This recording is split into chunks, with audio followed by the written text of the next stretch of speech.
নমস্কার বন্ধুরা, village food and blog চ্যানেলে সকলকে স্বাগত।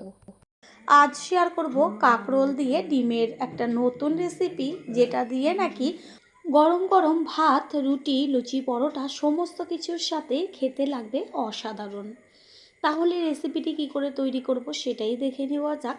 প্রথমেই এইখানে কাঁকরোল নিয়েছি, এবার কাঁকরোলগুলোকে কেটে নিয়ে ফিরে আসছি। কাঁকরোলগুলোকে বেশ গোল গোল চাকচাক করে একটু মোটা করে কেটে নিয়েছি। ঠিক এইভাবে কাঁকরোলগুলোকে কেটে নেবেন। আর কাঁকরোলগুলো জল দিয়ে ধুয়ে রেখেছি।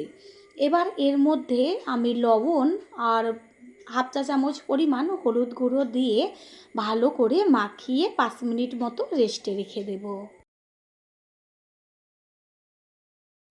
5 মিনিট বাদে গ্যাসের ওভেনে কড়াইটা বসিয়ে কড়াই গরম করে দিয়ে দিয়েছি সর্ষের তেল। আর তেল গরম হয়ে যাওয়ার পরে ওই যে কাঁকরোলগুলো লবণ হলুদ মাখিয়ে রেখে দিয়েছিলাম, সেগুলো এবার একসাথে সবগুলো একটা একটা করে দিয়ে দেব। তারপর খুন্তি দিয়ে বেশ একটু কাঁকরোলগুলোকে কড়াইয়ের চারদিকে ছড়িয়ে দেব। এইভাবে 3 থেকে 4 মিনিট মতন ভেজে নেব। একটা ঢাকনা চাপা দিয়ে দেব যেন কাঁকরোলগুলো একটু তাড়াতাড়ি সিদ্ধ হয়ে যায়, যেহেতু মোটা মোটা করে দিয়েছি। আর এইখানে আগের থেকে চাকচাক করে আলু কেটে রেখেছি।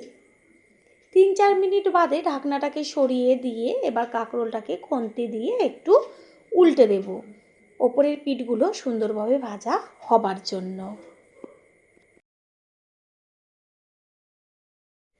কাঁকরোলগুলোকে তো ওপরের পিঠে উল্টে দিয়েছি, এবার এর সাথেই দিয়ে দিচ্ছি ওই যে মোটা মোটা করে চাকচাক করে যে আলুটা কেটে রেখেছিলাম, সেই আলুগুলো।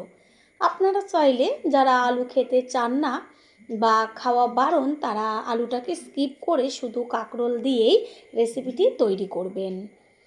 ভালো করে সব কিছু মিশিয়ে নিয়ে তারপরে ঢাকনাটা চাপা দিয়ে দেব গ্যাসের ফ্লেম লোতে রেখে।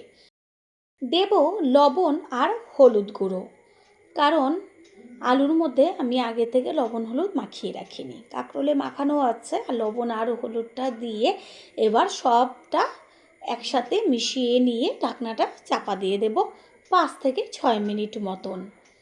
এইভাবে 5-6 মিনিট বাদে কড়াইয়ে ঢাকনাটাকে সরিয়ে দিয়ে একটু আবারও উল্টে পাল্টে নেব। দেখাই যাচ্ছে আলু আর কাঁকরোলটা বেশ লাল লাল হয়ে আসছে। দুটো এমনভাবে গ্যাসের ফ্লেম লো টু মিডিয়াম করে ভাজতে হবে যেন ভাজাতেই অর্ধেকের বেশি সিদ্ধ হয়ে যায়। কাঁকরোল দিয়ে তো অনেক রকম রেসিপি তৈরি করেছেন, তবে একবারের জন্য হলেও এই রেসিপিটি ট্রাই করুন।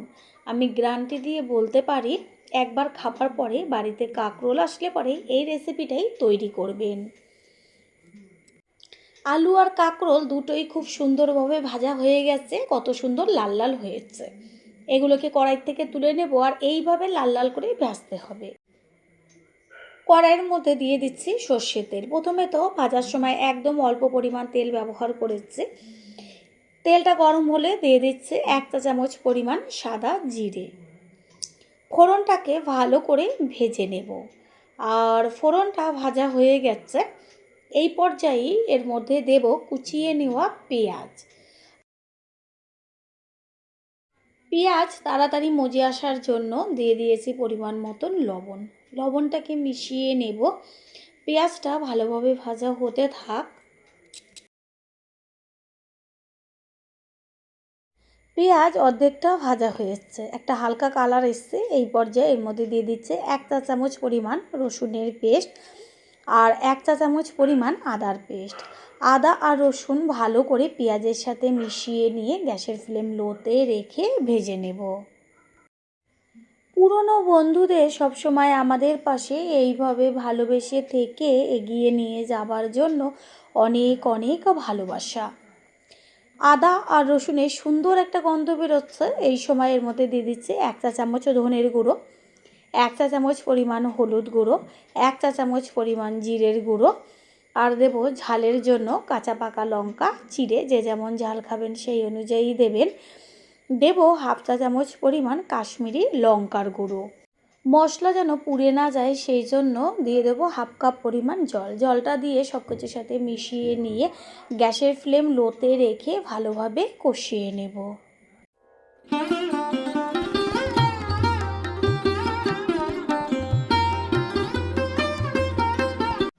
মশলা কষিয়ে নেওয়া হয়ে গেছে, সুন্দর একটা ভাজা গন্ধ বেরোচ্ছে।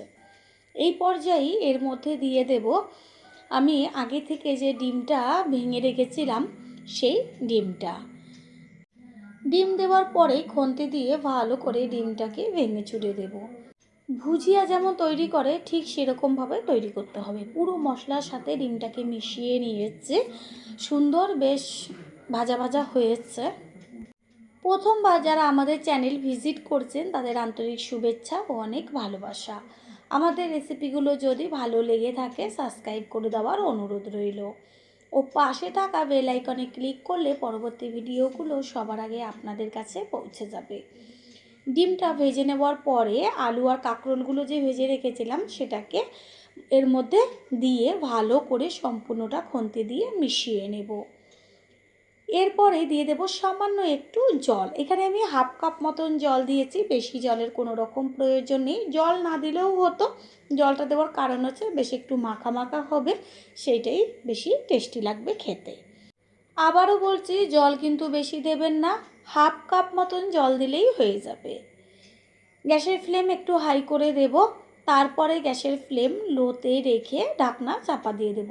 কাঁকরোল আর আলু তো অর্ধেকের বেশি ভাজাই আছে। এবার ঢাকনা চাপা দিয়ে 5 থেকে 7 মিনিট মতন রান্না হলেই তৈরি হয়ে যাবে। বন্ধুরা, আপনারা যে যেইখান থেকে ভিডিওটি দেখছেন অবশ্যই কমেন্টের মাধ্যমে জানাবেন। আপনাদের ধন্যবাদ জানাতে পারলে সত্যিই আমরা ভীষণ ভীষণ আনন্দিত হব, কারণ আপনাদের করা কমেন্টসগুলো পেয়ে সত্যিই আমরা এতটাই উৎসাহিত হই পরের ভিডিওগুলো তৈরি করার জন্য। ঢাকনাটা সরিয়ে দিয়ে ভালো করে একটু মিশিয়ে নেব। বেশি কিন্তু জল একদমই নেই, সামান্য একটু জল জল রয়েছে। গ্যাসের ফ্লেম হাই করে দেব। সমস্ত কিছুর ব্যালেন্সটা ঠিক রাখার জন্য দিয়ে দিচ্ছি হাফ চা চামচের থেকেও কম পরিমাণ চিনি।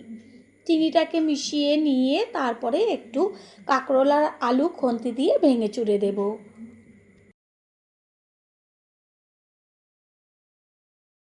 কাঁকরোল ও আলুর মধ্যে থাকা সমস্ত জলটাই টেনে গেছে, বেশ একটা ঝরঝরে ভাব চলে এসছে।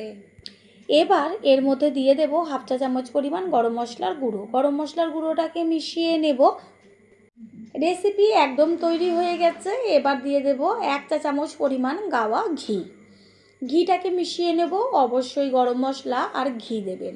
তারপর খেয়ে এসে কমেন্ট করে জানিয়ে যাবেন যে রেসিপিটা কতটা টেস্টি হয়েছিল। গ্যাস অফ করে দিয়েছি, এবার একটা পাত্রে তুলে নেব।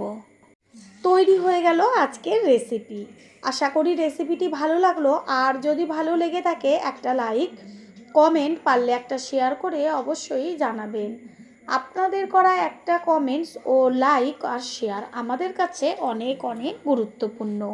All friend, thanks for watching my video.